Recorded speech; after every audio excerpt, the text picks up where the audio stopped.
Hi everyone. Hi, Mumtaz. So how are Hi, you? Brandon. Yeah. So are you okay? Yeah, I'm good. Good. How are you? How's your lab? Um, yeah. It's been a long time that we have a machine. I think that for 2 years, right?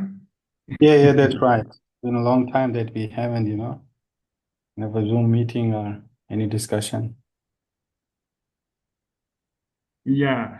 So I remember that I invited you to come to Vietnam, and Oh especially yeah. to Hanoi for some conference and also for sightseeing in Hanoi and also some other province in Vietnam. So do you have time to come to Vietnam? Yeah. Yeah, I will see. I will check my, schedule and probably I can find some time to catch up with you. Yeah, because right now, after we met together in the last three years, I have just opened a new center, a new Oh, center. good, great. Yeah, Congratulations. yeah, AI research and development in terms of Vietnam and in the world. So Okay. for for 2 years, we have been creating for many applications in yeah, Gen AI, especially for yeah for chatbot and Mhm.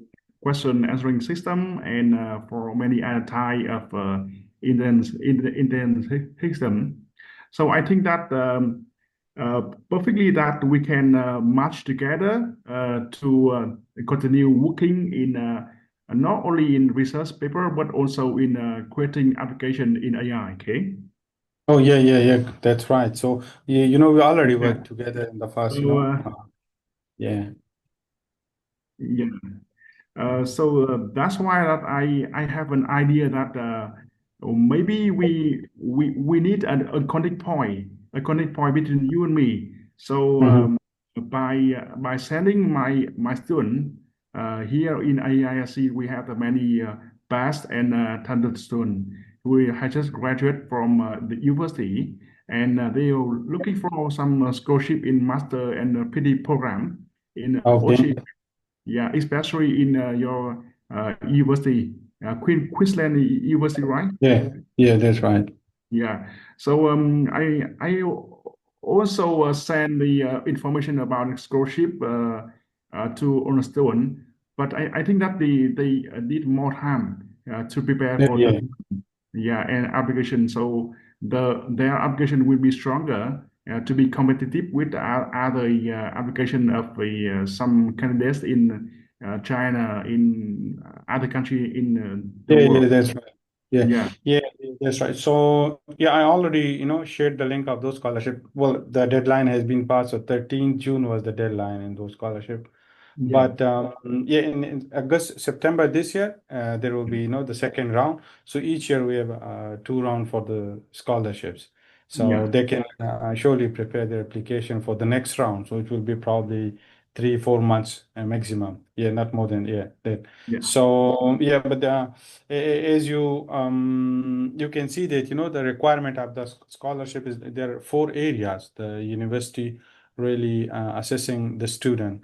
One is yeah, like the academic background, like if 80 the student has undergraduate or bachelor of honors or master, whatever the last degree is, the student should have at least 80 percentage, at least that's the minimum criteria to enter in the scholarship round. And plus the English language requirement is the same, like 6.5 with no less than, 6 in each component of IELTS are equivalent with the PT and other TOEFL as well. And the third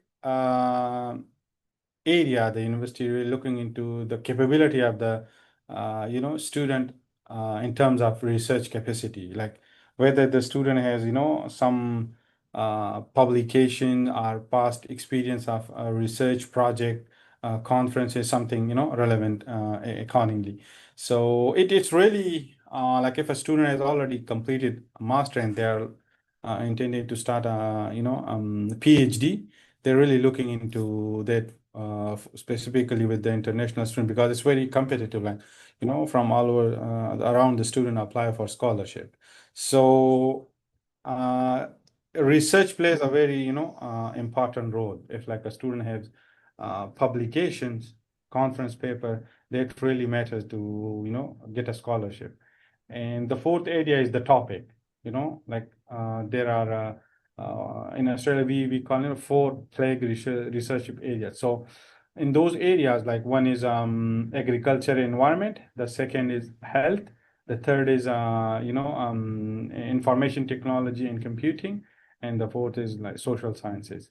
So that is like obvious, there will be all within one of the three categories, and most probably the two, depends on. So the research topic also really matters. And then the university also looking at the capability of the supervisor, well, they have experienced relevant publication in that areas and so on. So these are the main criteria that, let me just share that, Dr. Anso, my screen.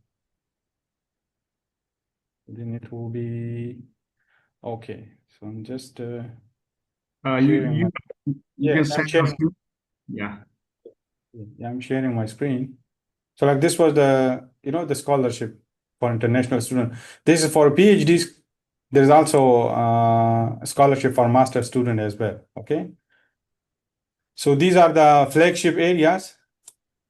Can you see the flagship areas?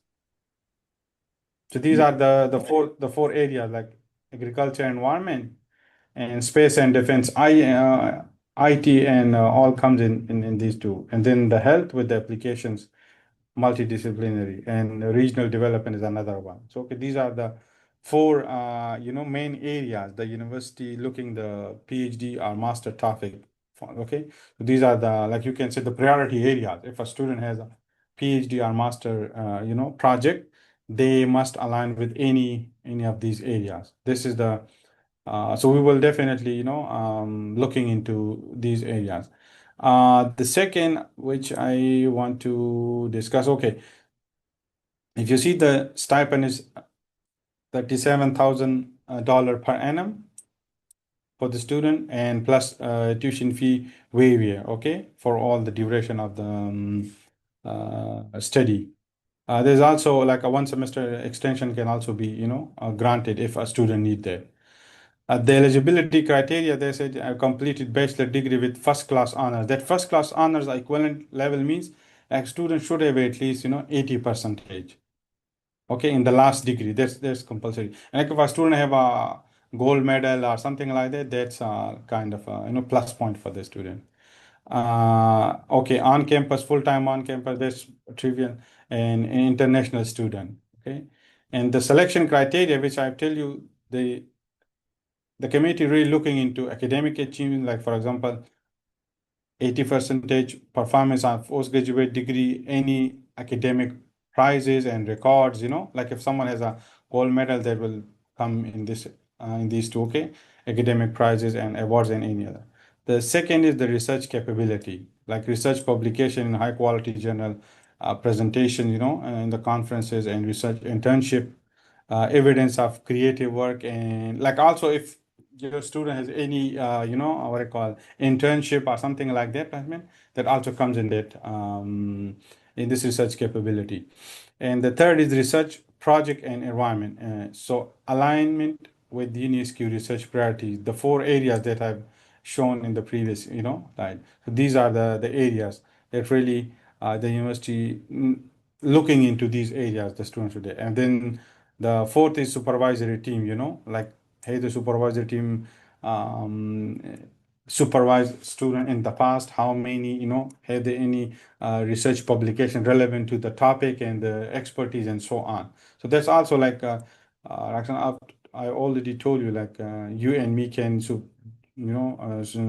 supervise them together jointly. So your track record is, I know it's very impressive. My track record is also good. So those will not be a problem. So only these three areas we really need the student to build their profile. Like For the academic 80 percentage and if there's any award, that's okay. But these two areas, these are the main, areas. And if I narrow down, I will say only the second. The research student really needs to perform here. Okay, so the more publication conference papers the student have, the higher chance to get a scholarship for that student. And then like how to apply. So the supervisory support letter, which will be provided by us, and the thesis topic, there's a preliminary research thesis topic, not much in detail. So only like 4 or 5 pages, not that much detail.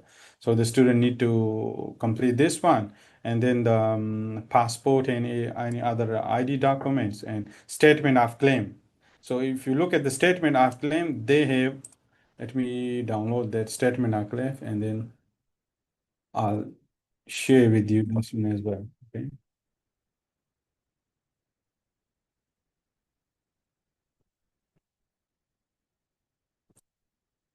Okay, so I'm just okay, so this is the statement of claim. So these are the same criteria that I already discussed. Academic achievement, like how students perform in their previous degrees, undergraduate, postgraduate, any prizes, any project, whatever.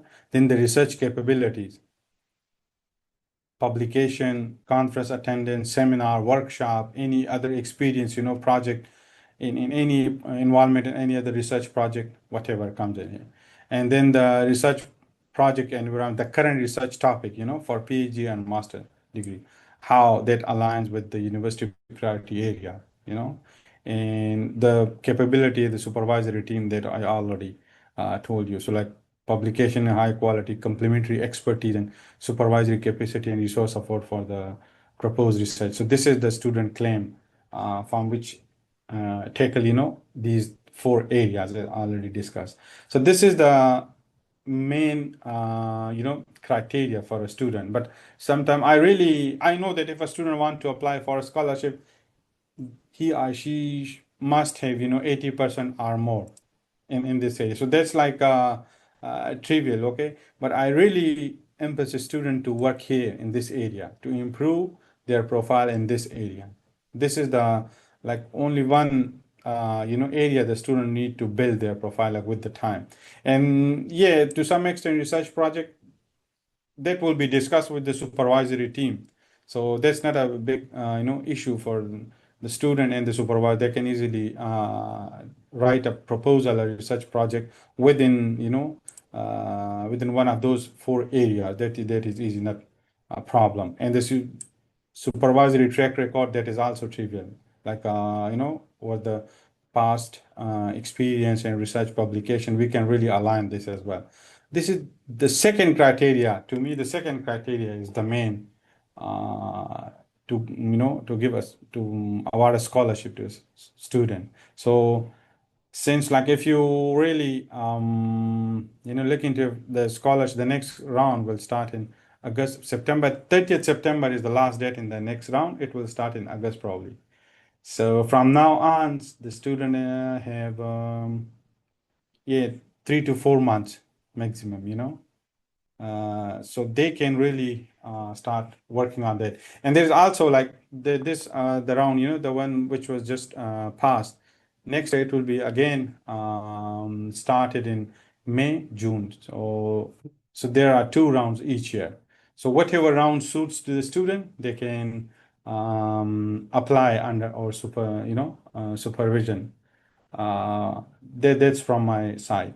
And Dr. There's another program which is called Co-Total program. Have you heard about Co-Total program,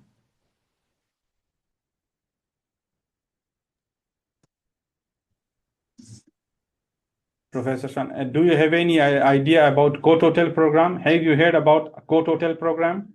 No, exactly right now. Can you tell me more about the Coton program?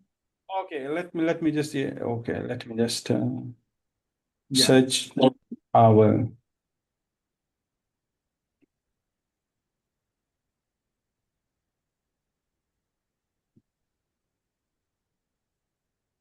So in the last time, I have just discussed with some professor in MIT in Melbourne, and Okay. yeah, yeah. But I think that these are made different policies for about each university in Australia. Okay, so okay, I'm just sharing the screen.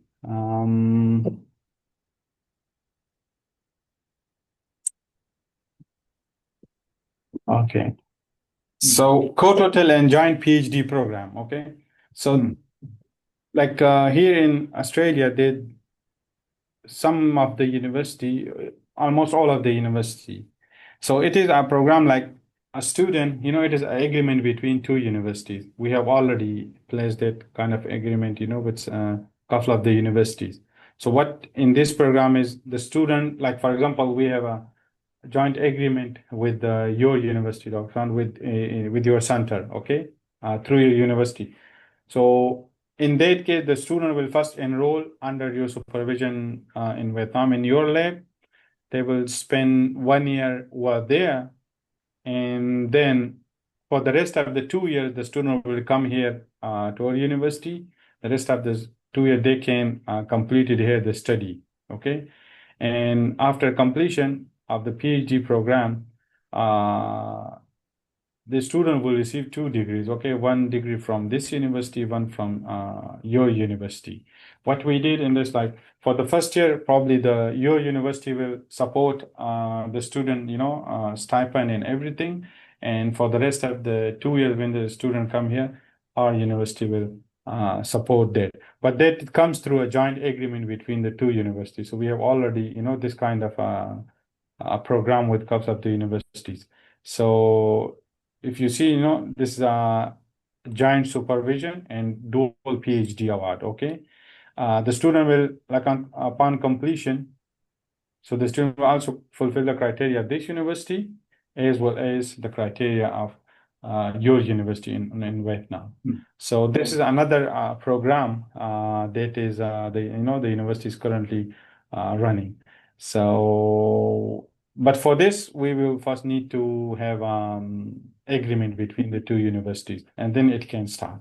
This is mm, also another uh, opportunity for the students if they really, uh, yeah, this year we had a student from one of the Brazilian universities. So she spent 1 year in Brazil, in Brazilian university, and then she came here, spent 2 years here, mm, completed her work, and then do every, completed all the requirements. Now she went back to that university and just writing her thesis and completing the rest of mm, the fulfillment of the thesis.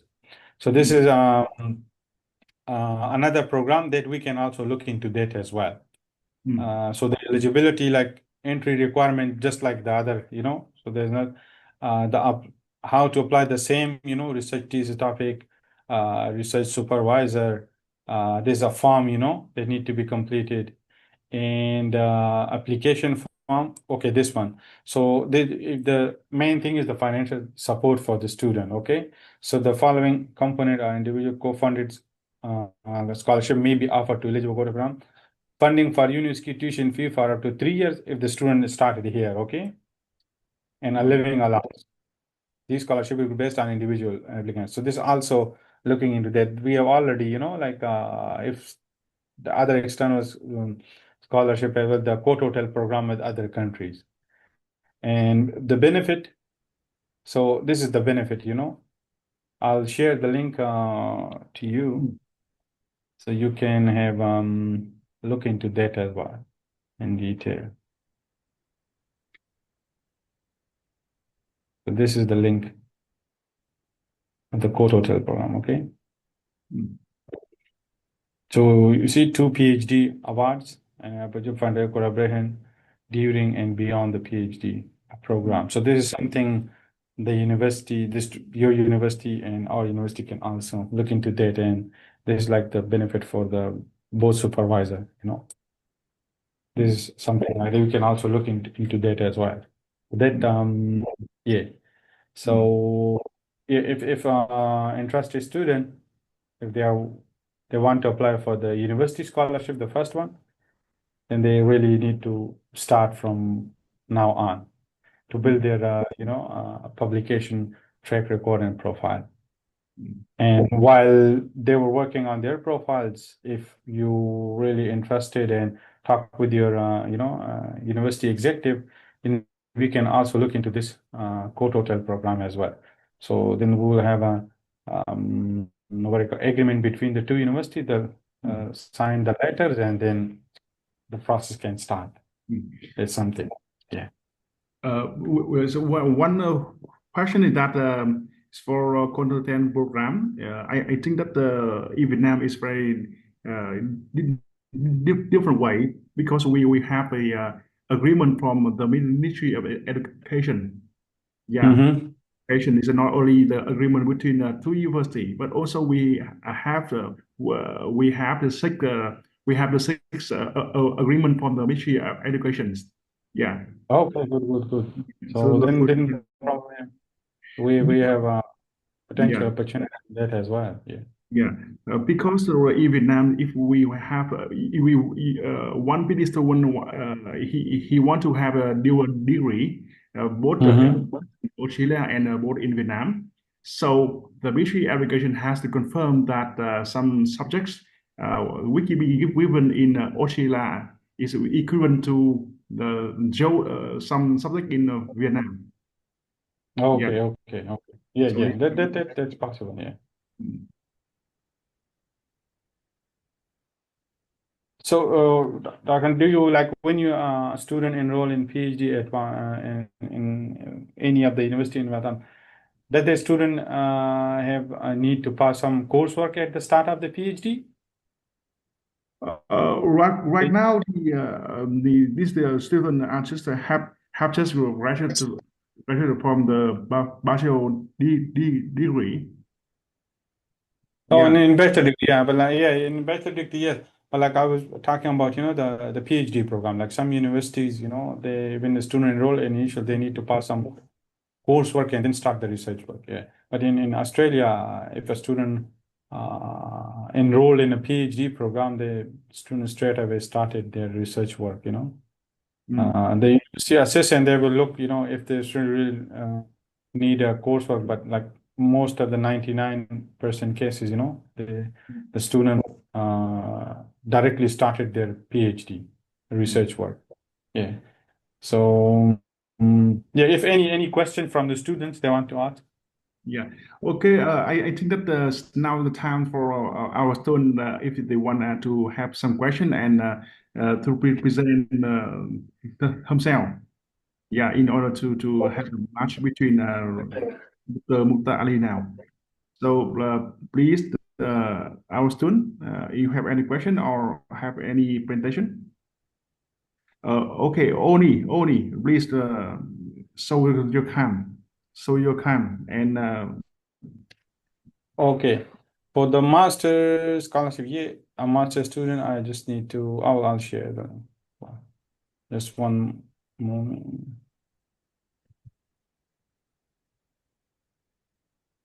Okay, so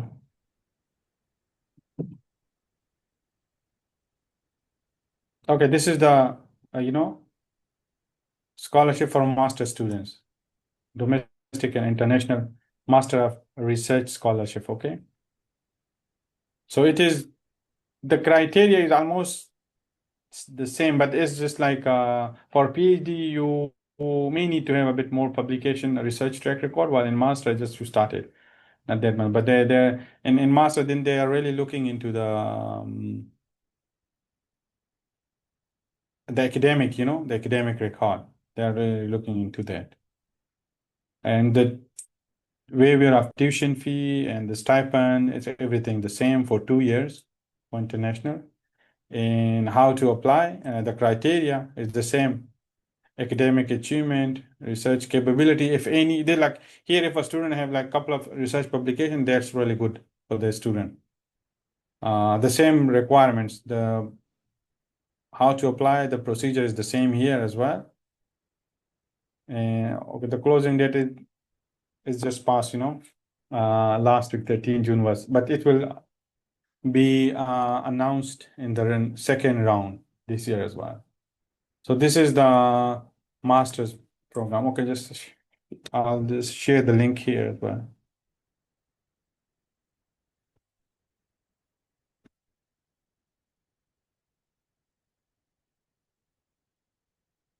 Okay, this is for master, and I'll just the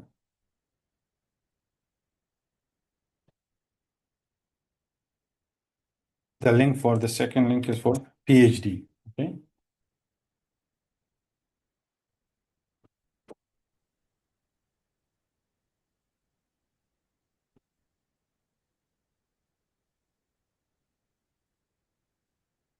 And that the stipend at $37,000 is quite good amount.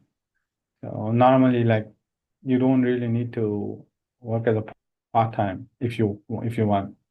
But like with master's and PhD visas, for especially for the research student, you don't have any restrictions for the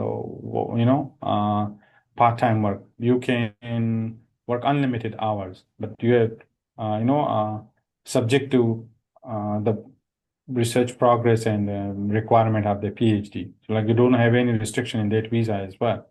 So when you for master, the student will receive 2 years student visa, and the PhD student receive 4 year student visa. They can, like, if they haven't completed the work, then it can be extended as well. And after completion of master's and PhD, master student, we call it postgraduate visa, working visa. So for the master, it is probably 2 to 3 years, and after completion of master. And for PhD student, they normally get that visa, the postgraduate working visa for 4 years, I think so. Yeah, 4 years. So there's also like opportunity for the student, for the graduates to working here, and after completion of their degree. There's also something comes after the completion of degree. Hello, hello, Mr. Dr. Mumtaz Ali. Hi. I'd like to ask more about the Uni SQ flagship area. Okay. Yes, do all rounds of this program feature the same flagship areas, or do the flagship areas vary with each round of the program? No, in all around that, those flagship area are the same. So it's not actually from the universities. Okay, these areas are from the government decided. Okay, so they remain the same in every or in every round. They don't change. Okay, and Professor Shan, I would mention, nowadays. The universities, research centers, and the government, they're really interested in, quantum computing and quantum machine learning. So that's kind of like a very hot topic nowadays.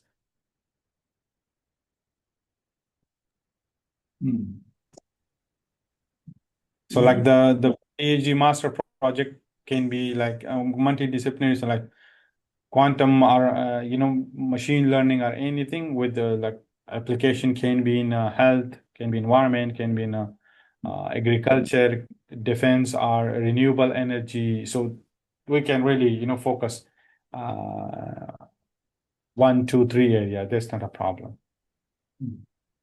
Yeah.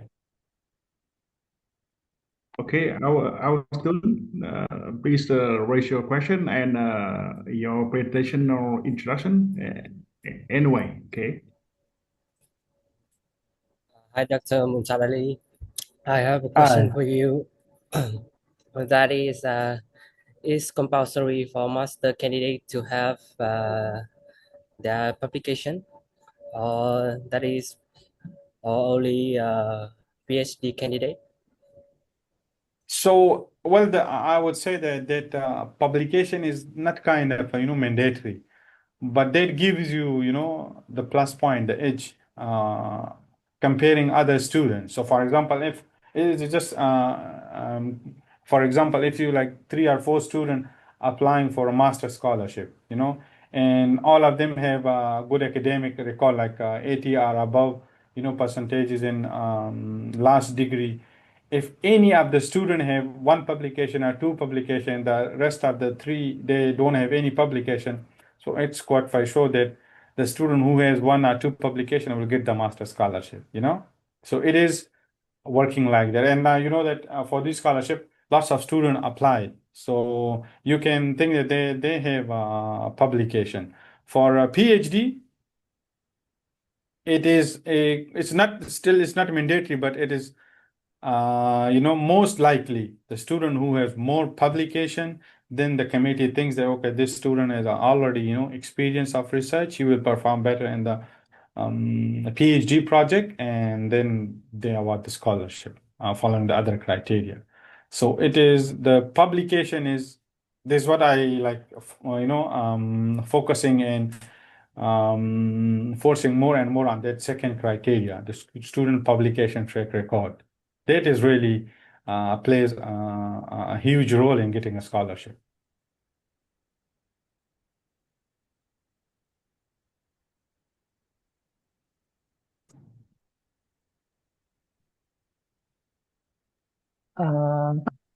Dr. Mumtaz Ali, is there any standard criterion on regarding to the how many number of paper or the quality of the publications required for the master or PhD program?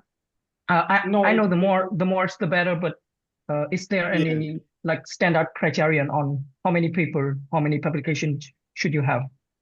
No, there is no specific criteria. There are no any standard criteria like the student should have this many number of publication. There are no such criteria, but they're really looking into, the round and the applicant who applied for a scholarship, and then they assess their application, and they're really looking into that. And the quality, yeah, definitely the quality matters. I mean, like, it's not like the people our student, they have published in any like any anonymous journal. The journal doesn't have any quality, or Q1, Q2, Q3. That matters. They're really looking to that as well. Yeah.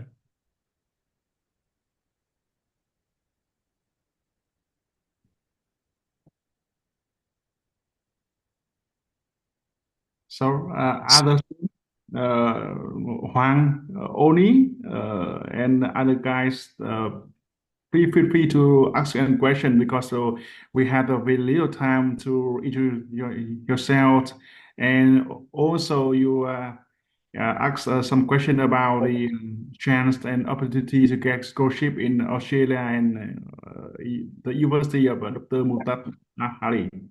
So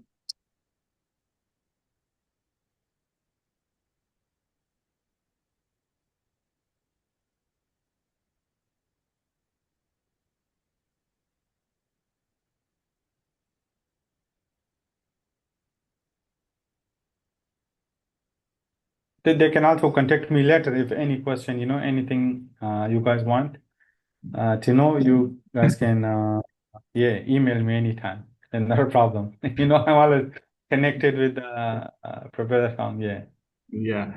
yeah, I think that your Dr. Mumtaz Ali has just given us a very good and information and valuable information about the scholarship.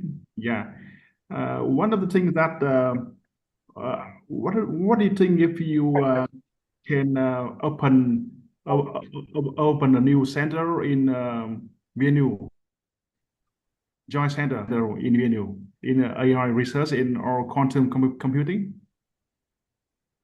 Yeah, that depends on like the prospectus of that. Yeah, it can definitely, happening. Yeah, we can start talking on that, and then see how, it can benefit both of the universities. Can definitely. Because we're right now in Vienna in Hanoi, just the president of Vienna in Hanoi, just they have a new policy to attract a more professor from other university in all over the world to come to Okay. Vienna. Yeah, not only in as a visiting professor, but also to join with in some work together with the professor in Vietnam. And Okay. one of the activities is that we can open a new center, joint center. And so what we have two director, one director from VNU in Hanoi, and the other director from other university in the world. So Okay. in this case, we want to make a new institute or a center for quantum computing in VNU. So you can talk and let me know. Yeah, definitely. Probably we will have a big quantum lab here this year in our campus, in the university. It will be established this year. So that will be also like a very good opportunity to join, a joint research center from both the university and involved in that as well. Yeah. And another thing is that as you know that at the end of this year we organize an international conference for Okay. AI and applications. So in the day and time is November 27 to 28. So Okay. I just ask you if you have time to come to our Mhm. institute that time as a Okay. keynote speaker. Yeah. Can you share me the details of that? Then I will look into them definitely, try to find, something for it. Yeah. Okay, I will send you information about the conference, but the support from our institute, accommodations, but for Okay. travel expand, you should ask for travel expand from your university. Okay. Okay. Yeah. Okay. Just share me Yeah. the detail. Yeah. Then I will, talk to the Okay. university. Mm. Yeah. Our student, you have any question or comments or any introduction about yourself before we close the meeting? Mr. Hoàng, Mr. Minh, Mr. Lộc, Ngọc Anh, and Oni. Here in our center, we also have many international students from Nigeria, African country, and some many student Indian student from USA and European. Okay. Yeah. Oh, that's great. So hopefully that you can come to visit our center soon. Yeah. Hopefully. Yeah. I will definitely try my best. Yeah. Yeah. Okay, so I think that maybe our student still have any question, but they can send email to Dr. Ali. So Yeah. Anytime. So Mumtaz, can you share your email address? Oh, yes. I will just share my. Your email address, so our student can send you some question directly to your email. Yeah, email.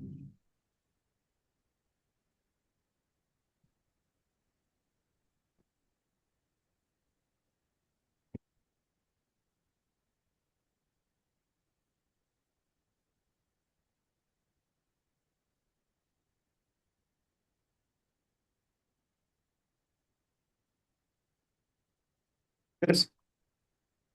Yeah.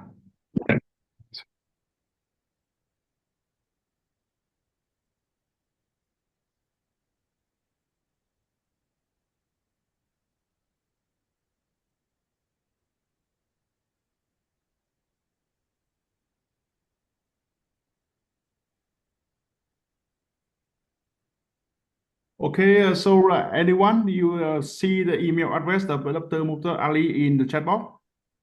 Okay. So if you have any question, please send your question to his email address. Once again, thank you, Ali. Thank you, Ali, Thank you, again. Professor. Yeah. Take care of you. Take care. Yeah, and I Bye. think that we should meet possibly as soon as possible, right? Oh, yeah. We'll try our best, try our best. No problem. Okay, thank you so much, and good luck to you. Take Okay, care. thank you. Take care. So we close now. Okay. Okay.